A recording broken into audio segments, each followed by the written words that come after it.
Hey guys, I Anshuman welcome you all in my Commerce Gateway classes and my last video of this chapter, that is meaning and objectives of accounting. So in today's class we will be dealing with advantage, disadvantage and characteristics of accounting information, and we will be winding up with this topic, meaning and objectives of accounting. So without wasting time, let's get started.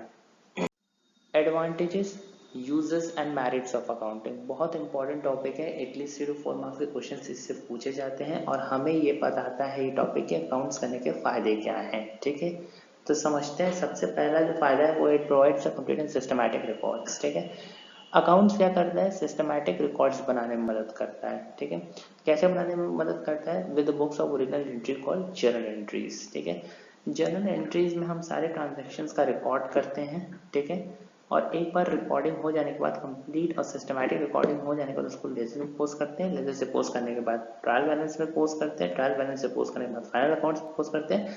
और वहीं से हमको मालूम चलता है कि हमारा true picture of business क्या है। वहीं से हमको मालूम चलता है कि हमारे जो बिजनेस का पिक्चर है वो कैसा है, वो उसकी स्ट्रेंथ कैसी है, उसकी वीकनेस क्या है, ये सब हमको आइडिया लगता है। ठीक है, दूसरा information regarding profit and loss. Account information provide कराता है आपके सेल्स से रिलेटेड, आपके एक्सपेंस से रिलेटेड, आपके इनकम से रिलेटेड, ये सारी इंफॉर्मेशन अकाउंटिंग प्रोवाइड कराता है। और ये सब प्रॉफिट और लॉस जानने के लिए हम लोग एक प्रॉफिट एंड इनकम स्टेटमेंट बनाते हैं, जिसे हम लोग प्रॉफिट एंड लॉस अकाउंट बुलाते हैं। ठीक है, third benefit, information regarding financial position. Obviously आपको इंफॉर्मेशन फाइनेंशियल पोजीशन का जानना है, तो ऑब्वियसली सिस्टमैटिक रिकॉर्ड प्रेजेंट करिए। सिस्टमैटिक रिकॉर्ड हम जर्नल एंट्री से बनाते हैं, फिर उसको क्लासीफाई करिए लेजर में। क्लासीफाई करने के बाद समराइज करिए। समराइजिंग होता है आपका ट्रायल बैलेंस में। ट्रायल बैलेंस जो कि इंक्लूड करता है आपका trading and profit loss account और बैलेंस शीट। और बैलेंस शीट से आपका फाइनेंशियल पोजीशन मालूम चलता है कि आपकी स्ट्रेंथ, आपकी जो बिजनेस है आपका वीक है कि स्ट्रांग है। ठीक है, तो ये information regarding financial position account बहुत हेल्पफुल करता है। ठीक है, इन्फॉर्मेशन प्रोवाइड कराने में। नेक्स्ट वन आता है enable the comparative study. By keeping the systematic record, accounting helps the owner to compare the one's year cost, expenses, sales and profit with those of the other years. ठीक है, अगर आप एक proper record बना के रखोगे तो एक तरह जो ओनर है, जो अकाउंटिंग है, उसको ओनर को हेल्प करता है। ठीक है, अकाउंटिंग ओनर को हेल्प करता है कि वो पिछले साल का जितना भी खर्चा हो रहा है, पिछले साल का जितना भी सेल्स हो रहा है, पिछले साल के जितने भी कॉस्ट लग रहे हैं, उससे हम इस साल कंपेयर कर सकें और बेस्ट डिसीजन मेकिंग हम लोग कर सकें। ठीक है, तो it helps the owner to make the comparative study. ठीक है, next advantage, helpful in assessment of tax liability. ठीक है, आज की डेट में अगर हमको कंप्यूटेशन ऑफ टैक्स करना है, ठीक है, या टैक्स असेसमेंट करना है, जीएसटी असेसमेंट करना है, ठीक है, तो हम लोग अकाउंटिंग की मदद ले सकते हैं। उनमें भी अकाउंटिंग का बहुत बड़ा रोल प्ले होता है। ठीक है, तो ये जब आप बड़े क्लास में जाओगे तब आपको समझ में आएगा टैक्स का पार्ट। ठीक है, एविडेंस इन लीगल मैटर्स। ठीक है, ऑब्वियसली बात है, अगर आपने प्रॉपर सिस्टमैटिक रिकॉर्ड रखा हुआ है, ठीक है, कहीं कोई एरर्स वेरर्स नहीं दिखाए हैं, तब आपके लिए क्या हो जाएगा, ये बहुत एविडेंस प्ले करेगा कि आप सबूत के तौर पर आप कोर्ट में दिखा सकते हो कि मेरा ये सिस्टमैटिक रिकॉर्ड है, मैंने इस तरह से मेंटेन किया हुआ है। ठीक है, तो आपको इससे बहुत बड़ा बेनिफिट मिल जाएगा। ठीक है, तो हेल्पफुल इन पार्टनरशिप अकाउंट। ठीक है, accounting record provide all the information needed at the time of admission, retirement, death of the partner, dissolution of the firm. ये admission, retirement, death of the partner, dissolution of the firm है, इसके बहुत सारे rules होते हैं जो कि accounting इन सारी इंफॉर्मेशन को प्रोवाइड कराता है। तो helpful in partnership accounts is a very most important advantage of accounting. ठीक है, helpful in detection and prevention of errors and frauds. मतलब वही चीज हो गया कि मतलब अगर आपने सिस्टमैटिक रिकॉर्ड बनाया है तो आपके ऊपर कोई भी मतलब आपके ऊपर कोई भी फ्रॉड वॉड्स करता है या एरर्स कहीं आप दिखाते हो, तो वो सिस्टमैटिकली गायब हो जाता है या डिटेक्ट हो जाता है, प्रिवेंट हो जाता है। ठीक है, next helpful in management of the business. ठीक है, बिजनेस को एफिशिएंटली रन कराने के लिए मैनेजमेंट को अकॉर्डिंग इन्फॉर्मेशन की जरूरत पड़ती है, और वो इन्फॉर्मेशन कौन प्रोवाइड कराता है, अकाउंटिंग प्रोवाइड कराती है। ठीक है, और इसमें जो मैनेजमेंट बिजनेस को रन कराने के लिए इसमें जो मैनेजमेंट की इन्फॉर्मेशन की जरूरत पड़ती है वो 3 तरह से दिया जाता है, प्लानिंग, कंट्रोलिंग और डिसीजन मेकिंग। ठीक है, तो ये था एडवांटेजेस और uses of accounting.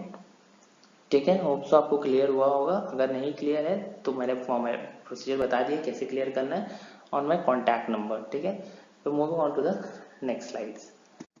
Next slide है हमारा डिसएडवांटेजेस और डीमेरिट्स ऑफ अकाउंटिंग। अगर कुछ फायदे हैं तो कुछ नुकसान भी हैं, ऑब्वियस सी बात है। तो समझते हैं अकाउंटिंग के क्या क्या नुकसान है। ठीक है, no record of non monetary transactions, ठीक है। ऑब्वियस सी बात है कि अकाउंटिंग, हम लोग स्टार्टिंग में पढ़े थे कि अकाउंटिंग से पूरी ट्रांजेक्शन्स को लेता है जिनका मतलब मॉनेटरी टर्म्स में है या जिसका मतलब सिर्फ पैसे से मतलब है, ठीक है। अकाउंटिंग उन ट्रांजेक्शन्स को नहीं लेगा जिनका कोई भी मतलब पैसों से नहीं है, ठीक है। नेक्स्ट, इनकम्प्लीट इन्फॉर्मेशन, ऑब्वियस सी बात है अकाउंटिंग में अकाउंटिंग स्टेटमेंट जो होती है वो आपको कभी भी कंप्लीट इन्फॉर्मेशन नहीं देगी, आपको हमेशा इनकम्प्लीट इन्फॉर्मेशन देगी।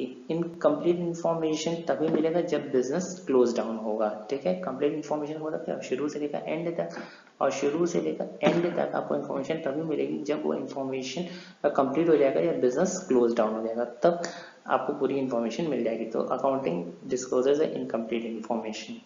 नेक्स्ट बनाता है based on historical cost. Historical cost मतलब अकाउंटिंग को हम लोग उन्हीं वैल्यू, मतलब अगर मान लीजिए हमने कोई एसेट्स परचेज किया हुआ लैंड, ठीक है, लैंड परचेज किया हुआ है और आज वो लैंड हमने 1 लाख में खरीदा, ठीक है, 10 साल बाद उस लैंड की वैल्यू 10 लाख हो गई, ठीक है, तो हम लोग उस लैंड की वैल्यू को 1 लाख पे शो करेंगे ना कि 10 लाख पे, ठीक है। ये बहुत बड़ा ड्रॉबैक है क्योंकि हम लोग अकाउंटिंग कॉस्ट कॉन्सेप्ट पे बेस्ड रहता है, हिस्टोरिकल कॉन्सेप्ट पे बेस्ड रहता है, ठीक है। तो इसमें प्राइस चाहे बढ़े या घटे इसमें कोई फर्क नहीं पड़ता, ठीक है। हम लोग उन्हीं वैल्यू पर एक्वायर करेंगे, हम लोग उन्हीं वैल्यू पर रिकॉर्ड करेंगे जिस वैल्यू पर वो एसेट्स एक्वायर हुई है, ठीक है।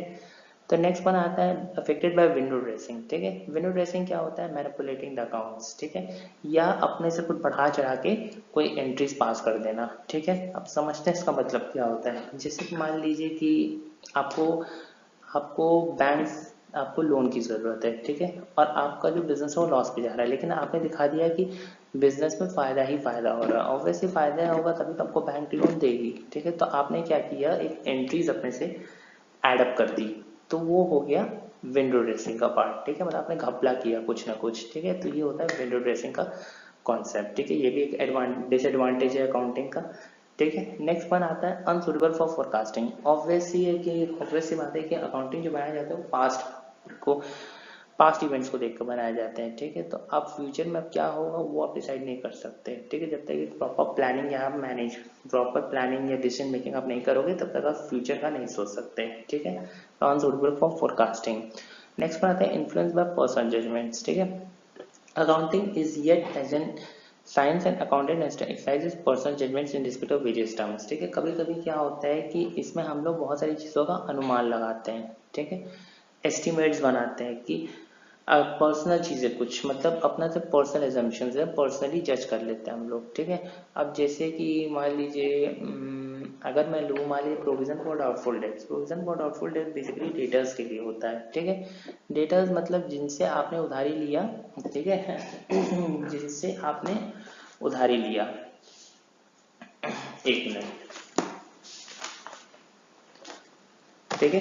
प्रोविजन फॉर डाउटफुल डेट्स की मैं बात कर रहा था। डेटर्स जैसे कि जैसे कि जिसको आप उधार पे सामान बेच रहे हो और वो आपको पेमेंट करते हैं, ठीक है, जिसको आप उधार पे सामान बेच रहे हो और वो आपको पेमेंट करते हैं, तो वो आपके कौन हो जाते हैं? डेटर्स। लेकिन डेटर्स का कोई श्योर नहीं रहता ना कि वो पैसा दे या ना दे, तो यानी कि हो सकता है फ्यूचर में ये भी हो सकता है कि मतलब हाँ कितने लोग पैसा दें या कितना पैसा दे कितना पैसा नहीं दे, तो हम लोग उनको डाउटफुल में रखते हैं, ठीक है, कि वो पैसा देंगे कि नहीं देंगे, तो ये भी एस्टिमेशन हमारा लगा हुआ होता है। अब दूसरा एग्जांपल लेते हैं कि मान लीजिए कोई मशीन है, हमने ये असम्पशन लगा लिया कि मशीन इतने साल तक चलेगी, लेकिन हमें नहीं ना मालूम है कि कितने साल तक मशीन चलेगी, ठीक है, हमने एस्टिमेट अनुमान लगाया, तो that is by it is said that influence by personal judgment. ये था डिसएडवांटेज और demerits of accounting. So moving on to the next slide and last slide is qualitative characteristics of accounting information। अब इसमें है क्या, देखिए कोई ना कोई चीज की कैरेक्टरिस्टिक्स होती है, ठीक है। कोई ना कोई क्वालिटेटिव कैरेक्टरिस्टिक्स ऑफ अकाउंटिंग, जैसे कि आप सीमेंट बना रहे हो, ठीक है, सीमेंट जब आप बना रहे हो तो क्या होना चाहिए? मजबूत होना चाहिए, ठीक है। पनीर आप लेने जाते हो तो क्या होता है? जल्दी वो क्या होता है? फ्रेश होना चाहिए, ताज़ा होना चाहिए, हेल्दी होना चाहिए, ठीक है। तो उसी तरह अकाउंटिंग में कुछ कैरेक्टरिस्टिक्स, अकाउंटिंग इन्फॉर्मेशन में भी कुछ कैरेक्टरिस्टिक्स होती है, जो अकाउंटिंग इन्फॉर्मेशन जो रिपोर्ट बनाए जाते हैं उनकी भी कुछ खासियत होती है। क्या क्या खासियत होती है चलिए देखते हैं। Reliability, reliability implies that the information must be factual and verifiable. जो डेटा हम लोगों ने बनाया है वो रिलायबल होना चाहिए, मतलब फेक नहीं होना चाहिए, बायस नहीं होना चाहिए, ठीक है, वो एकदम वेरीफाइड होना चाहिए, ठीक है। अब मान लीजिए जैसे कि आप प्रॉपर्टी है, ठीक है, आपकी मान लीजिए आपने प्रॉपर्टी रेट अपने से लिखा, ठीक है, और जब आप उसको डीड में चेक करते हो तो वो कुछ और रहता है, ठीक है, तो ये तो गलत हो गया, तो रिलायबल है नहीं, मतलब आपका प्रॉपर्टी रेट जो आपने एज्यूम किया और जो लिखा हुआ डीड में वो सेम होना चाहिए, ठीक है। नेक्स्ट वन आता है रेलेवेंस, ठीक है, अकाउंटिंग इन्फॉर्मेशन जो डिपिक्ट किया गया फाइनेंशियल स्टेटमेंट के द्वारा वो रेलेवेंस होना चाहिए, उसका कोई मतलब होना चाहिए, ठीक है।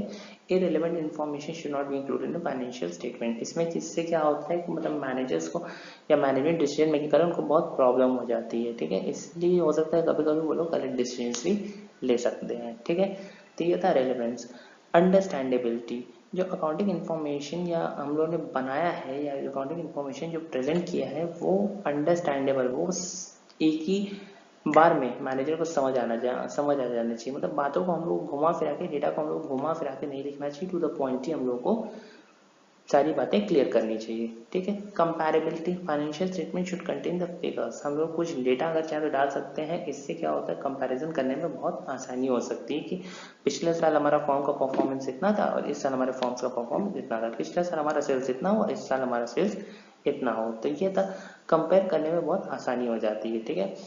और नेक्स्ट वन आता है फेथफुल प्रेजेंटेशन, अगर आपने ये सारी चीज़ें कर दी तो इन्फॉर्मेशन क्या बताता है कि हमारे बिजनेस की जो फाइनेंशियल पोजीशन है वो सही है और आगे भी सही रहेगी। Financial statement required to show the true and fair views of the profitability and financial position cash flows of the enterprises, ठीक है। तो ये था मेरा आज का video and we come to end of this chapter being and objectives of accounting. Hope so it is clear to you.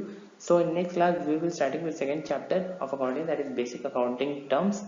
So आज के लिए मैं यही पर वीडियो को एंड करता हूँ, होप सो समझ में आया होगा। Till then thank you and have a nice day.